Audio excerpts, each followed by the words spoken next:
This is the Exit Diaries. Today's diary entry is with Samantha Hearne, a woman who spent a decade as a teacher, head of the year, 2 subjects at A-level, loved by the students, trusted by the parents, and she was exceptional at what she did. And none of it was enough to make her stay. Because while she was teaching 200 children how to build their futures, hers was slowly disappearing. The 12-hour days, the permission needed for everything, the adrenaline that kept her moving until she realized she was living the wrong life. And that's when the question became impossible to ignore. How much longer can I keep doing this? This is the diary entry about the moment she realized that being amazing at something doesn't mean you're supposed to keep doing it, and what it took to finally leave. I want to start somewhere very specific where often when people think of the word exit, they imagine some kind of dramatic resignation. They imagine a letter on the desk. They imagine a door slamming behind them, steaming out the building. Your exit from being a teacher for 10 years wasn't like that. It was quieter, slower, almost kind of like a slow motion vanishing. You obviously worked 5 days a week. You went down to then 4 days, and then ultimately then down to 3 days eventually. And gradually, you were slowly but surely within the building, no longer becoming miss to the pupils. I want to understand that moment where when you started reducing your days, was that a conscious strategy to create space for something new? Or was it your body telling you that 5 days inside that environment was too much? I would say it was a much more measured exit. Okay. That's how I would describe my exit. It was a lot more measured because I'd started my first business in 2016. And at the time, I was head of year 12. So they were in their first year of sixth form. And I'd had that year group since year 7. So I had quite a lot of emotional ties to those 200 kids. They came in at 11 and now they're 16, 17, and they've got 1 year to go. In 2016, I started the business, but it wasn't at a point where I could pay my mortgage and sustain the life that I had. Plus, I had this, I would say, moral obligation. It was a complete choice. I could have definitely just left, like we all can, we're all replaceable. But my moral compass, I really wanted to get them to the end. So for the next academic year, 2017, I went to my head when they're in year 12 because I also taught 2 subjects to A-level. So in terms of the profile of my role, I taught 2 subjects to GCSE and A-level, and all of those students were seen to be underachieving. So my role for the school from a data point of view was pretty important because if they passed, that's really good. Plus I was year 12 and I went to the head and said, look, this is what I'm doing. He knew that I'd started this business. And I said, I really want to know if it's possible for me to go into head of year 13 and do 4 days. I don't want to drop teaching key stage 4 and 5.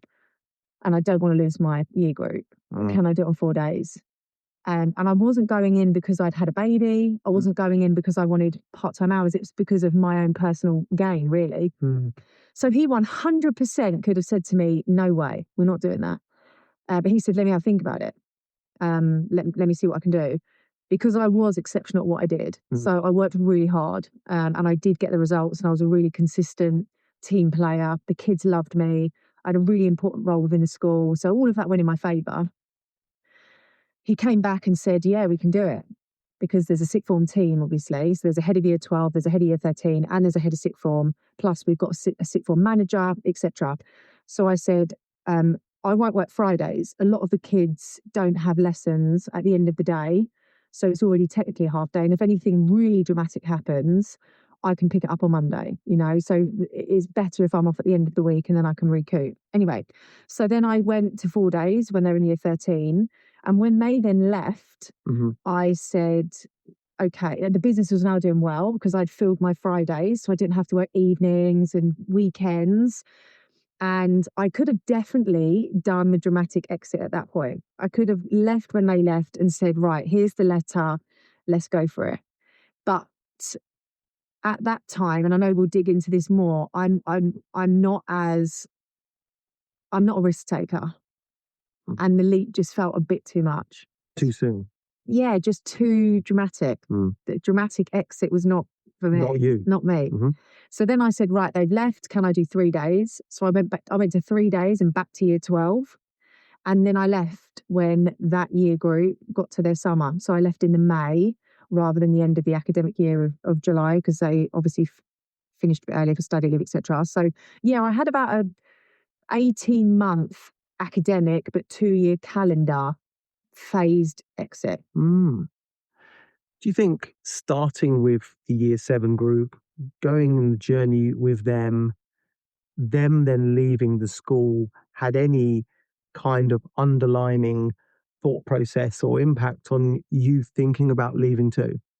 100%. Really? Yeah, 100%. Like It's you were such a almost big, with them. yeah. And also it's very, I only ever knew education.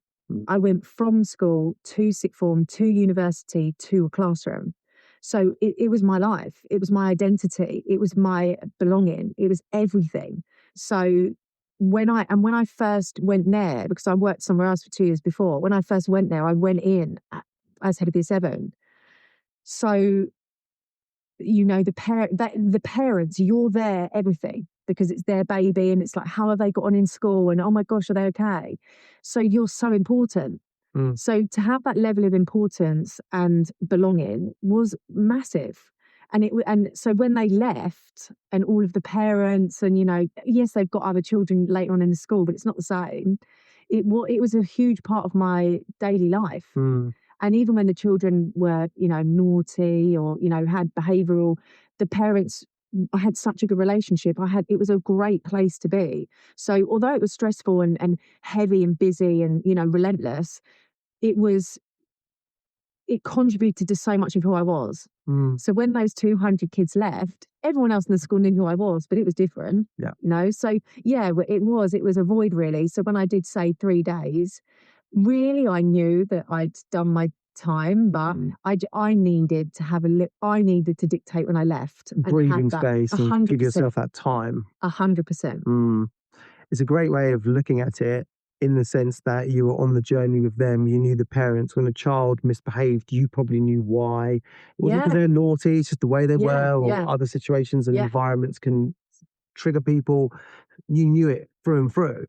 And when they all exited, ultimately going into the world of their careers, whatever that was, you probably felt a sense of, correct me if I'm wrong, maybe emptiness. 100%. And do you know what? As you say that, I felt that was the mirror moment for me, where I thought, you're about to follow your dream, or well, you know, your 18 dream, but you're about to go out and do something different, and I'm staying here. Right. I had that feeling of, am I going to let all of these like ambitious kids full of gumption go out there and stay put? And that was the moment that I thought I was building something else and it was working. But seeing it in reality of them going out and doing the thing, I thought, I can't just stay doing this now. It felt too stagnant. You felt like there was something else for you. Yeah. Not just for them. Yeah. How old were you then at that point? I was 26, 27. So you're still quite young yourself. Yeah, I was, yeah. Yeah, because I came into teaching, so I'm June as well. So I graduated at 21, right, and then I started teaching at 22. The exit must have started when I was around 29, right, 30, and then got out by 31, yeah. The business that you were starting on the side, the kind of the Friday business, what was that? What did it look like at first? It was called A Happy Mind. Okay. And it was anxiety and mental health coaching. I love that. Yeah. And I wrote a book called Let's Kick Anxiety's Butt. Nice. At my desk in my lunch breaks, and that became a bestseller. I spoke on stages with people like Paul McKenna, and it was amazing. It just took off really. So, and it was at a time when social media was still very fresh. Instagram was just photos. There wasn't stories. There wasn't anything like that. TikTok, Reels, Threads, none of that happened. So yeah, I came in at a point where I had something that was needed. I also built a brand and a personal brand that was really strong and solid. So yeah, in that 18 months, I did that until around 2018. And by the time I left teaching fully, I'd become Samantha Hearne online. I was obviously already Samantha Hearne. So yeah, the transition from a happy mind to Samantha Hearne happened between 2018 and 2019. The brand changed. The brand changed. Yeah. So you made the decision, you left, the brand was already live, you've got a book, you've got quite a lot of things already ticked that some people don't even do in 10 years of a business. You're doing it in the first months. Okay. Because I imagine there's a moment where you walk out of the school and you're still you know, same thoughts, same patterns, same drive, but the structure's gone, right? Because when you leave an environment like a school, there's no timetable anymore. There's no staff room anymore. There's no 200 kids dependent on you or their parents. There's no title of teacher or head of year or head of sixth form holding it all together. So when you walked out of the building, when you're no longer there as the teacher and what your identity was for ultimately 10 years, what did you actually then walk into? That was probably the hardest transition because I was so institutionalized. You know, I couldn't wee when I wanted to. I couldn't eat when I wanted to. Like my whole life was a timetable. Right. Everything was scheduled. So that was really difficult to not feel like I had to work all the time and I had to be busy all the time. I had to almost validate what I was doing to make it seem like I was doing something. So that was really, really hard. So what I walked into was I had an office that was one of our bedrooms in our house, and it was all online. All my coaching clients and everything I did was online. So I went from being with 2,000 people every day, having an office, driving to work, to being at home, having nowhere to go, not having to get dressed in a suit or a PE kit, and not going anywhere and just sitting in front of the computer. And I had such an active job because obviously you're walking around the school the whole time. Plus I still did teach PE, the majority A level, but still. And then I was so sedentary, and it was the complete stark contrast to my reality. That was really difficult. I loved what I was doing, but there was a moment where I thought, oh my gosh, I literally don't see anyone all day in real life. So yeah, Did you get lonely? Yeah, for sure. I think I found the first sort of 2 years really difficult, the transition really difficult. Unlearning as well, unlearning my behaviours, unlearning my need to be busy, unlearning my need to prove what I was doing, unlearning my own habits. I could sit on the sofa and have my lunch. I could watch TV in the day if I wanted to. I didn't have to be busy all the time. So I had to unlearn quite a lot of my own toxic productivity traits and needing to be busy. And, you know, Luke would get home from work and I'm like, this is what I've done today. And obviously he's interested, but he's not my boss. Yep. But I really did struggle with that. And I did struggle with answering the question, what do you do? For the first 2 years, I would say what I did. And I said, but I used to be a teacher. Oh, really? What did you teach? Where? And I struggled not having that validation from people. Whereas if I said what I did and didn't put, oh, I used to be a teacher. Oh, okay, what is that? It was a completely different nuance to the recognition I was used to. Identity was gone, new identity was there, but nobody necessarily understood what it was. Yeah, it was really difficult. And no one in my life was doing what I did. My friendship circle, my social circle, my family. So yeah, the identity of my daily existence was so incomparable. And that's part of the exit. The exit doesn't necessarily always have to mean that you've exited a job as a teacher, leaving a building. There's the exit internally of us as well. Excuse me, as well. And I think, like you were just saying there, explaining about having lunch when you wanted to, or talking to your husband about your day, there's an element of that probably. I mean, I've done this, I've gone through this. You feel guilty. Yeah. Sitting on the sofa. Yeah. You feel guilty that you could just go and chill out and do something for an hour and get a break from the computer. Yeah. Now, I worked in a working environment in an office. I can't even imagine what it was like going from a school to that. And no time was my own at school. No time was my own. A free period wasn't mine because I was with kids, or I was doing something, or I was doing a tour. There was no minute. And then all of a sudden I had all the minutes, and it was really confronting. And it did also make me realize how much we do depend on having a role to tie with our worth, because no one questioned what I did at school, because I was always doing something and everything got done. Yeah. No one ever questioned it. And then as soon as I was at home, no one was questioning it, but I was. I was like, really? Like, does it get to be calmer? Does it get to be easier? Can I do this? And I was almost trying to, who am I asking? Who is going to check? Yeah. And even things like, everything was done for me, my pension, my salary, my national insurance. Now I have to do everything myself. So I felt the responsibility was amplified, but the ability to have autonomy was so alien. So, put that all together, and I was like, well, I'm so responsible for everything, but I also can just do what I want. So it was difficult. It would take 2 years to transition into that, and 2 years to adjust to something so different. But let's go back to the classroom for a minute. You are where you are now. You're a mentor, for example. You run your own business, two very different lives. But if we rewind for a moment back to a classroom before the letter, before the conversations with the headmaster about dropping your days, before that decision, before the kids leave, before you hand in your notice and walk away, what did a typical Tuesday look like for you as a teacher? My days were long. I would get up around 5:30 and I'd leave the house about 6. And I would get to work. So usually I'd be driving to work in the dark, and I would get to work for about 6:30, which sounds really extreme, but my role, if I didn't get to work that early, everything didn't get done that needed to be done, because like I said, I taught 4 groups, GCSE and A level. So the prep for that is completely different. Plus anything that's happened with my year group, plus assemblies, plus parent communication, plus my own planning, plus me speaking to my team. I've got 12 tutors, plus all of the teachers that teach my year group, A levels, plus parent meetings. So usually I get to school, plus having breakfast. So I get to school at 6:30, usually. I would normally be there at the same time as the deputy head.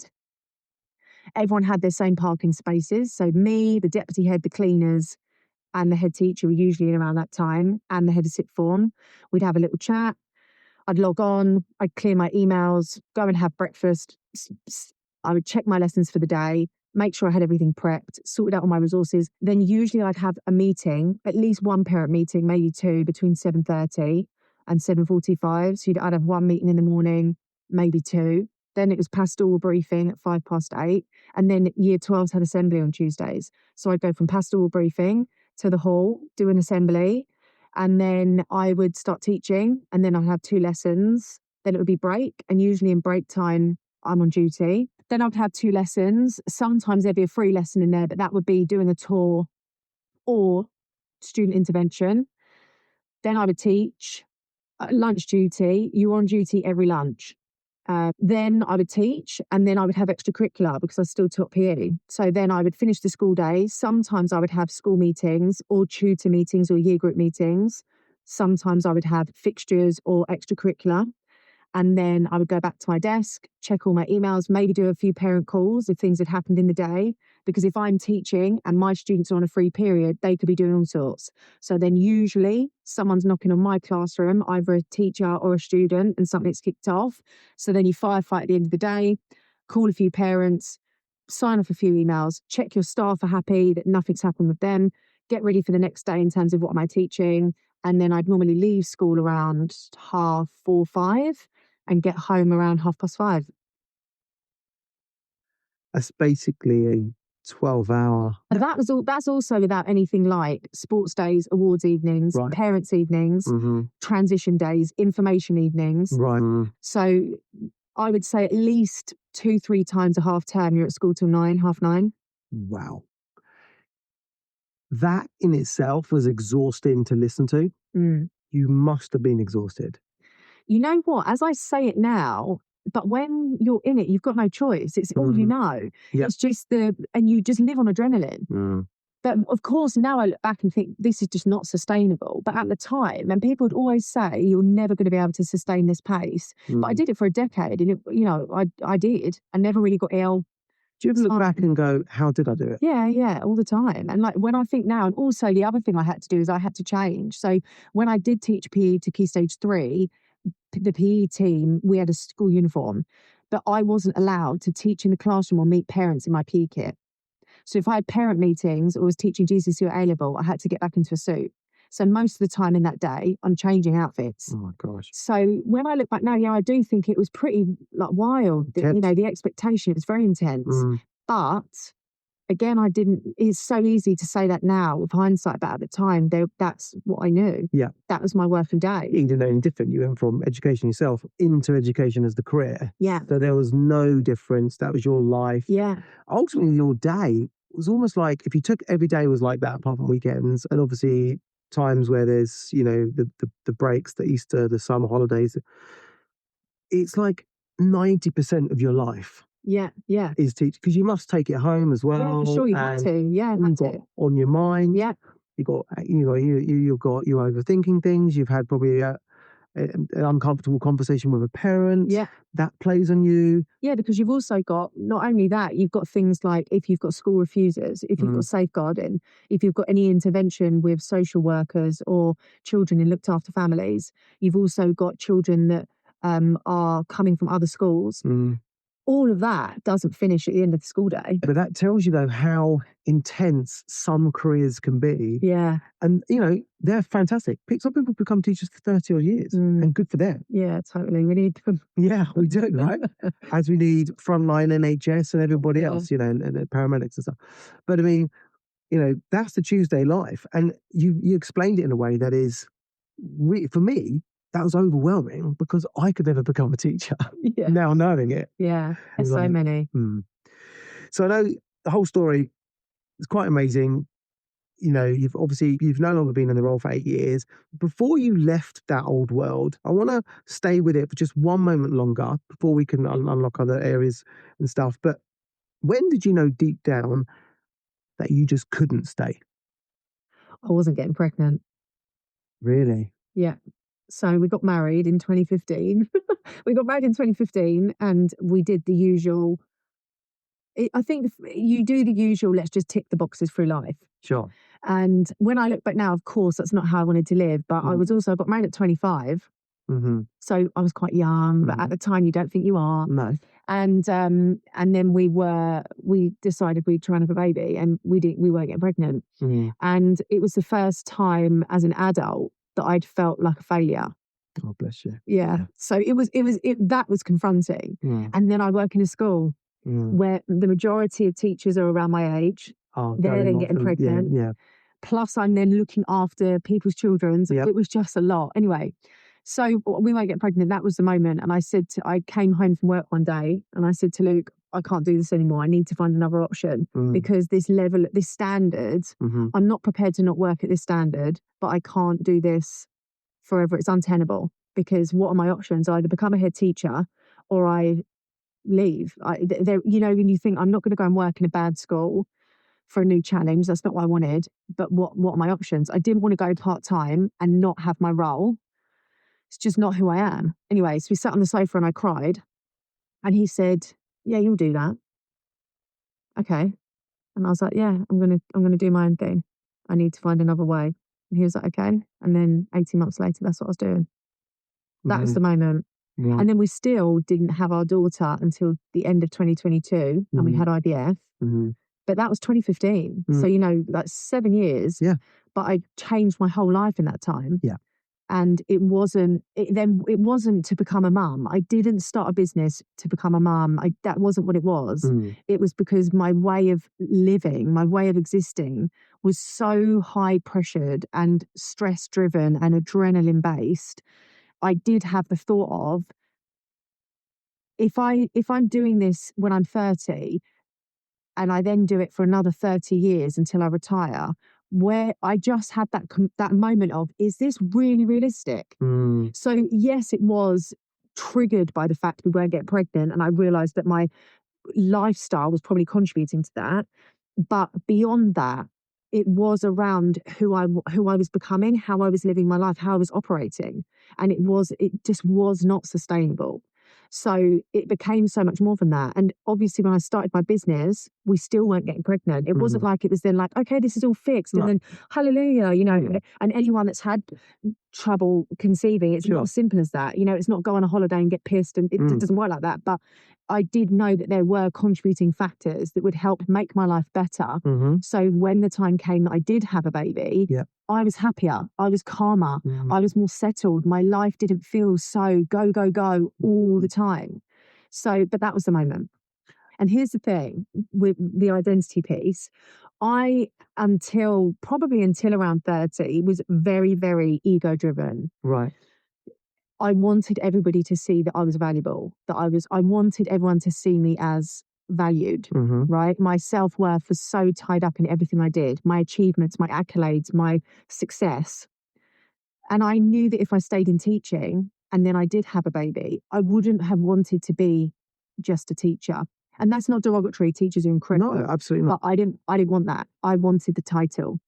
And there came the biggest realization. I couldn't have the title, have this level of importance, but also then be a mum, and people do it, they do. But for me, my personality and traits, my insecurities, my vulnerabilities meant that I was striving to always be the best at what I could do. So how was that going to be able to coexist with then being a mum and being able to be there and be present, which is what I wanted? Yeah. That was the biggest change. I knew that would have to strip away. I couldn't keep the title, essentially. I couldn't keep that. I couldn't keep that universal recognition when you tell people your job and everybody knew what I did and said, oh my gosh, I could never do that. Oh, I could never do that. It's instant praise, instant validation. Yeah. There was a part of me that would have to have let that go. Because now when I say I'm a mum, I work part-time, I have my own business, it's completely different. I don't care what people think. No. But at that time, and that version of me is all I cared about. Right. You had to let go of that. Yeah. There's part of you that had to move on. Yeah, yeah. Grow up in a way that your ego changes when you're younger. In your 20s, you've got a different ego to when you're in your 30s, 40s. So leaving is like two different things, especially when you've got a really good job, you're on a career path, you've got stability, security, a pension. What was it that you told yourself there was no turning back? I didn't want to do the cycle again. And I thought, once I got to the end of that cycle and they were in year 13, they left, I was thinking, if I go back to year 7 and really like them and then we've got to do that all again, I don't want to do that. I just didn't have it in me. I didn't have it in me. I didn't care it as much as I did the first time. I was older. When I first started it, do you know what I mean? I was 23. It was my first gig. Oh my God, it was amazing. I'm with them the whole time. And then now fast forward, I'm 30 and I'm thinking, do I want to do that year group till I'm 37? And then we just start again. And I thought, I don't want to get myself in a situation where I'm then year hopping. So you do head of year 8, then head of year 11, then head of year, and you just fill in the gaps. I was like, I don't want to do that. And I felt like I'd almost lost my place within the chessboard within the staff because my card was marked. I'd said I wanted part-time. I was doing it. I said I'd started my own business. I'm not going to get a promotion now because they know that I'm risky because I'm already doing my own thing. So then I was stuck I was stuck in this. But now I didn't have the responsibility of the year group that I had for 7 years. What am I going to do? Go back to year 9 or year wherever? And I didn't love that. I didn't have the same... I didn't have the same... one, I didn't have the same drive, but I also didn't have the same clout.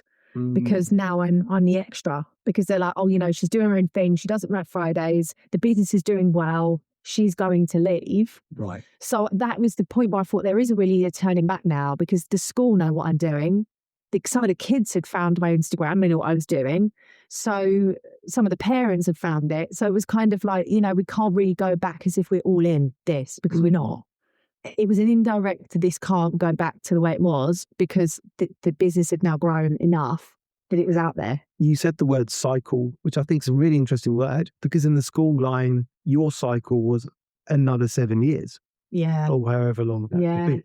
Whereas if you're in an office, the cycle's another 12 months. Yeah. So for you, you've got to get on board with that and be like, I've got to do another 7 years of this. That's a huge weight to have on your It shoulders is. to think about that Yeah. and then have to work it out and say to yourself, okay, I'll just do another 7 years.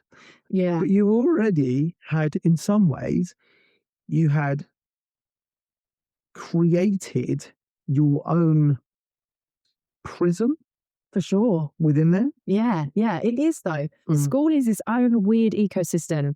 In the school day, no one else matters. And the teachers are the most important. You're like the police. Yeah. The kids listen, everything. What you say is the holy grail. They're like, the teachers, you are in prison. You can't do an MOT. You can't go to a doctor's appointment or anything unless you've got cover for your lessons. Everyone knows what you're doing. There's no privacy because you have to ask for permission to do anything. Interesting you say that. You've got to ask permission to put your hand up to go to the toilet. You've got to put your hand up if you can go to the dentist at, But 2 the o'clock. teachers have to as well. We have to ask permission. You are stuck, basically. You can't do anything. Yeah. If you get a flat tire at work, how are you getting it fixed?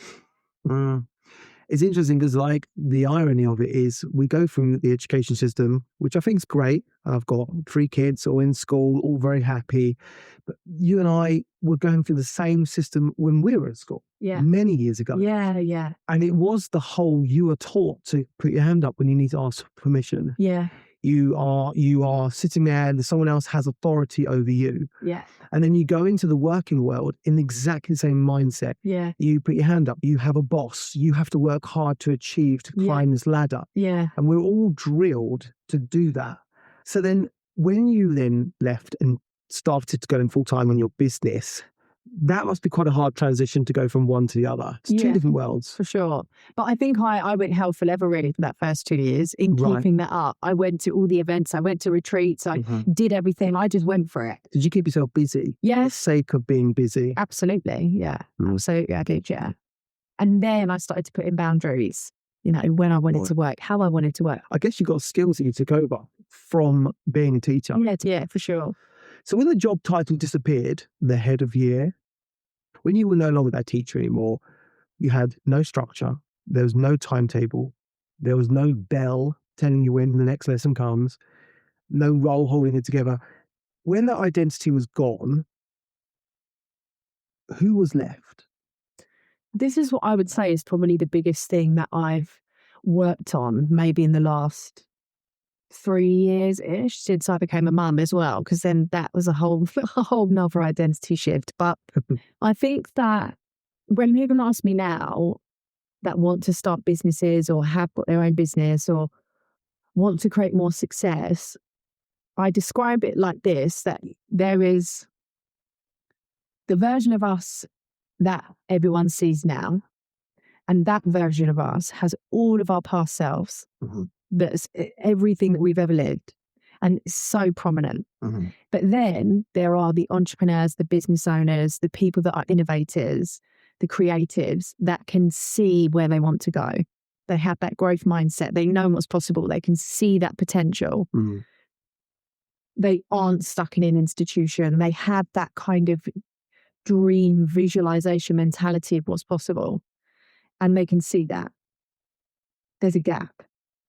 And how I like to see it now is those that really succeed and fulfill their potential at that time are those willing to step into that gap and not know what's there, to step into this unknown.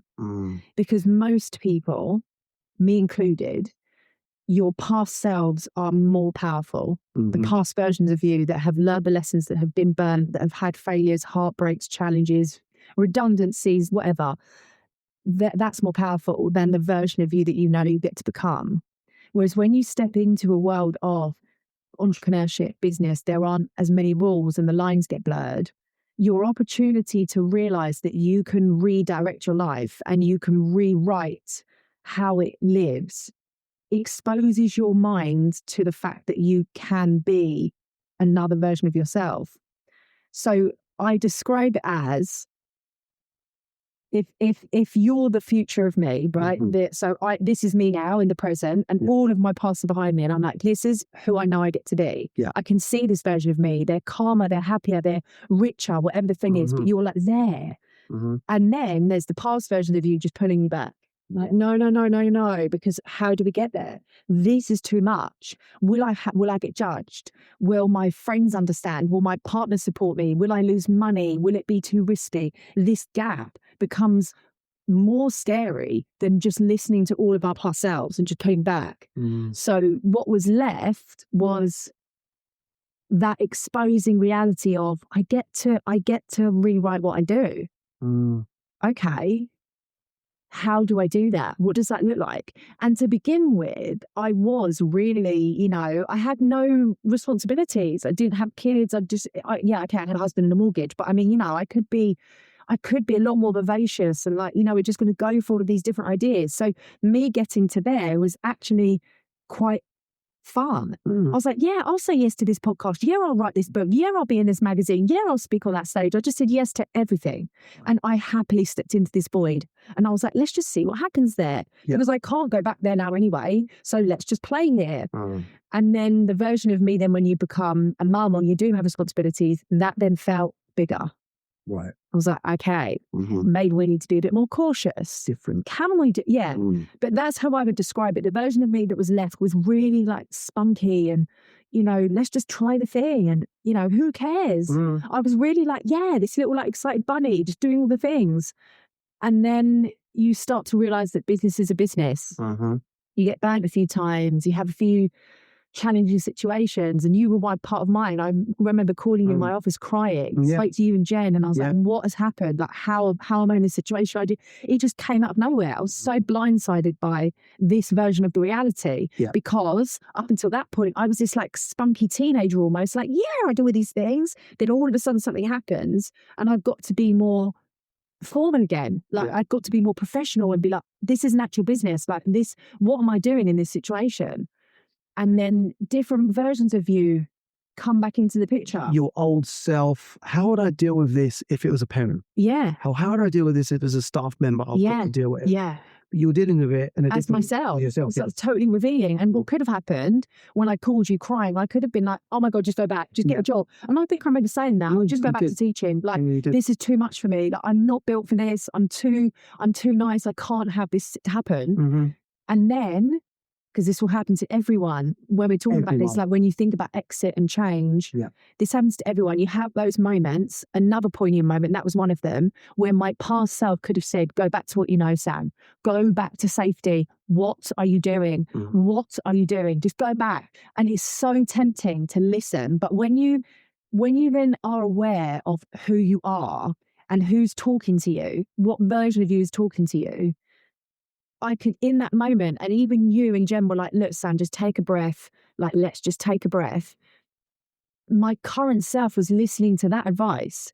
And my past self could calm down. And then you realize I can still go where I want to go, but the gap will always be there. So that's what I would say to people listening. You have to understand that the versions of you that are shedding away or the versions of you that are left, it's almost your start point.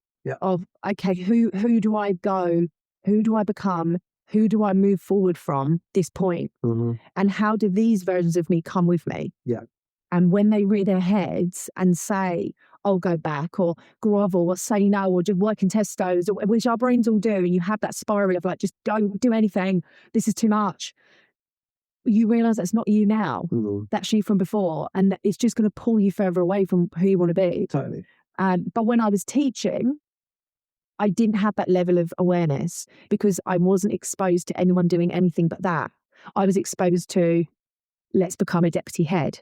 Right. Let's become a head, because that was my only next identity awareness. Because your ladder was leaning against that wall. Exactly. So as soon as you step away, you realise, oh my gosh, you could work in Tesco's and just work 12 hours a week. It could be you start a business. It could be, you just start to realise there are so many sometimes that could be needed. 100%. So 100%. If you're in not the teaching environment, an environment that is a stressful or a high intensity environment that takes a lot of your time, your energy, when you're in that environment, you're in a room, right? So think of it as a small room. And that room is 2,000 children, X amount of 200 teachers. It's the day, it's the structure. That's the room you're in. the room doesn't have windows.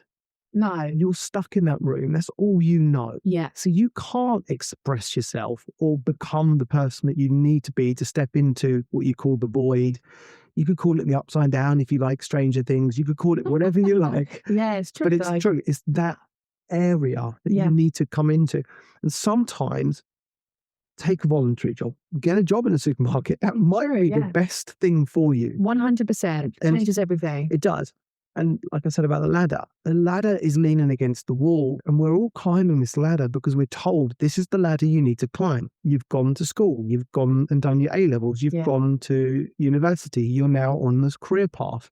You've chosen to be a lawyer, you've chosen to be an accountant, you've chosen to be a carpenter, whatever.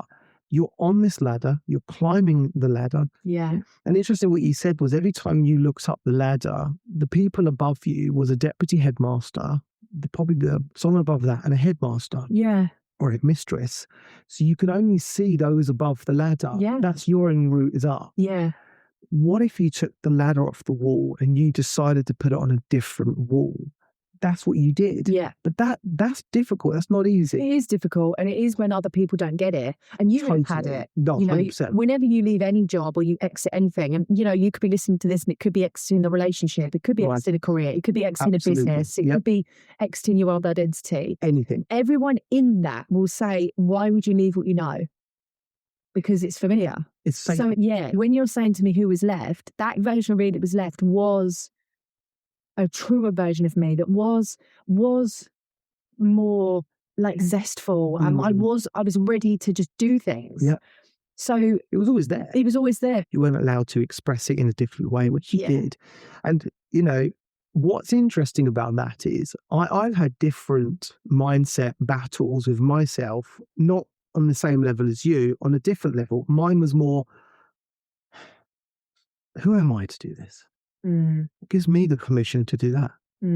Why would I leave this career where my identity was the guy that was in the film industry for 10 years, almost 15 years, working for the biggest Hollywood film studio in the world, meeting celebrities, red carpet events, premieres. Everyone would be like, why would you leave that? Yeah. My dream job would be to be in the media industry. Why are you thinking about leaving? And you have these doubts because other people are just looking out for you because they don't get it. They don't understand. Yeah. It's their insecurity, safe, pensions, income. Why would you, what are you doing to escape that? You know what I would say though, about the identity piece? I would now, being able to look back on this, last big chapter is, I would say I lived 1,000 lives before I was 21. So by the time, I had so much like life and world experience so young. Me too. So by the time now I'm 36, which is like youthful, up until 20, I would say it's like the equivalent of 45. Yeah. Right? Totally. And it felt like that. Right? 100% it felt like that. Felt like I'm only 21 and actually 100%. I've experienced things that people aren't experiencing at 50. Yeah. But what I would say based on that and looking at that now and having the hindsight is we both ended up in careers that our inner child needed for us. Definitely. It was all about validation, acknowledgement, importance, creativity, but worth in things outside of ourselves. Yeah. I worked in an exceptional school, number one Hollywood, so your first big career sometimes isn't meant for the adult version of you. It's meant to serve the child in you that needed something. Yeah, because I grew up my whole life watching movies. Yeah. Being obsessed with film. So that was always going to be. Child. But then when your identity, this is what I've learned and what I've seen in myself, when I've become who I was meant to be as an adult, and where you can form your own decisions and your pathway is formed by yourself and not by other people and their decisions, and your trauma isn't given to you by others, and you haven't got all of these other factors when you're younger. When I was old enough to form my own existence, that version of me and what I needed was very different to the version of me and what I craved when I didn't have autonomy of what my life became. Right. So when you're saying I had this I'm going to leave, I'm going to write this book, the grown up, the 23-year-old version of Sam, who did have her own job, her own money, her own autonomy, I wasn't held back by, oh, what about this and what about that? That version of me was always who I was meant to be, that driven, ambitious, but fun, zesty me. So I was like, let's write a book. So then from that point, like 23 to 30, I started to understand who I wanted to be as an adult, who I wanted to be outside of my inner child, my trauma, my wounds, my insecurities. So now, going into my late 30s and having done my business for most of chapter 3, I've had other triggers and other challenging points. Like I said to you, when things happen in business and contracts change and people change, all the stuff you have in business, and it's challenged my inner child and those wounds. When I'm coming, she said, I'm just going to go and get a job. Oh my God. But the adult in me, I know what I'm capable of. I know what I can achieve. I know what I want to do. So I think that that's a massive part of the identity shift for me, understanding how I want to live my life as an adult and who I get to be as me is very different to who I was created to be. I do feel that. I feel like there's like 2 versions of me, and the version that rears its head, the vulnerable, triggered, no one likes when they get abandoned, that's my inner child, and she'll always come with me, but it doesn't dictate my decisions in the same way it did when I was teaching, and everything was about validation. Everything was just about staying safe. And now the people around me, most of my friends and family are still my friends now that they were when I was teaching, and now they're like, of course you did this. Of course. Because they just already saw it. But it's like they saw the seed and now they're seeing it. The journey, And I think that's a massive thing with exit. People are so scared.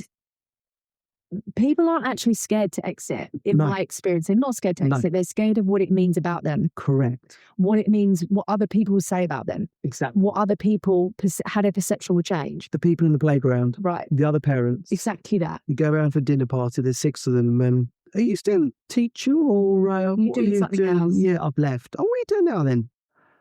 Awkward silence, nothing. Yeah. I might do my own thing. What's that then? Have you got money saved to do that? Yeah, that's right. Or the other one, is he funding it for you? Yeah, that's right. So Yeah. I think that's the thing. You have this, and that's when you have to have that conviction of knowing yourself. As long as you believe in who you want to be, when I said this whole thing of like, I can see myself, I know that's me. As long as I know that, the gap isn't just about me getting there. It's then, what will my dad think? What will my brother think? What will my neighbour think? What will Susan at school think? What happens if it doesn't work? What happens if I don't have the money? What happens in 6 months? We load this gap with all of these things, and then we don't exit. Or you get to the other side, and people then start saying, I wish I did that. Yeah. I wish I had the gut. How did you do it? How did you do it? So it's being able to sit in that void and learn who you are. Totally. And understand that version of you gets to be decided by you, not by the narrative of, if I exit, what happens? Right. What will other people think? And it's I remember when I was like in this situation, and for me, I remember saying to myself, stop worrying about what other people are thinking about you.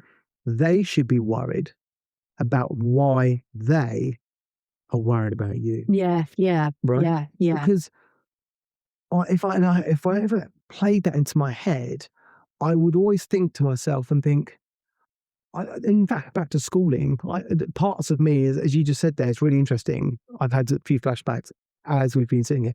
Part of me thinking about school when I was a kid was I now recognise and understand why people used to bully and why people become bullies. Yeah. And it's because there's something else going on in their life behind closed doors and whatever makes them become not a very nice person in the schooling life. And so I've experienced that in myself, and I've seen other people who are friends bullying other people, and I knew that my friend was going for a really shit time, and I didn't pick up. Now as an adult, I now pick up why they're bullying. Yeah. And so when you're doing it, and it's the same thing, why is that person judging me for leaving a safe career Yeah. to then do something Yeah. in their mind is unsafe. Yeah. To pay my own bills, which I Yeah. pay for. Yeah. It doesn't impact your life. No. Do you know what I mean? Don't you worry about what I do. Exactly that. Don't worry about me paying Yeah. my mortgage. You just pay Right. yours. You worry about your promotion and pay rise. Yeah, yeah, yeah. You worry about the ladder you're climbing. Yeah, yeah. Because I'm positioning my ladder. I'm just going to go and not have one. Yeah. I just want to have no ladder for him. Yeah, cool. Yeah, it's so true. I don't need a ladder right now. Yeah, yeah, yeah, yeah. Amazing. If you'd stayed as a teacher, if you were still living that Tuesday, Yeah. okay, which was hectic, what would have it cost you? Everything. What would it have cost me? Back then I was so defensive. I was so defensive of women. I worked in a school. The head teacher was a woman and she was amazing. She had an MBA. She was exceptional. No children, but she was a woman. But it was very male dominated. And I was a threat to that, I would say. Right. I was always meant to be this version of who I am. And I think when I think about what it would have cost me, it would have cost me my potential. That's what it would have cost me. 100%. Oh, yeah, it would have cost me my potential. Yeah, it would have done. And look what you've achieved. You're amazing what you've done, right? And that's making you emotional because you've realised what you would have not have had. And because so many people don't, that's why it makes me sad. It makes me sad when I think, my whole life, like where I live now, when we met, I didn't live here. Like my life is so different, so different. And it's just because I decided to bet on me. Samantha bet on herself. She walked away from everything she'd ever known, but leaving was just the beginning. When the children stopped calling her Miss, when the title of being a teacher disappeared, when there was nothing left to prove, who was she? That's for diary entry number 4. Thanks for being here. If this story moved you, if it reminded you of your own exit, or the one you're still thinking about, it means something. These stories only work if they reach the people who need them the most. So if someone came to mind while you're listening, share this with them. New diary entries are going to be dropping every single week, so please follow the Exit Diaries whenever you listen. And if you want to share your own exit story, the doors are always open. Until the next entry.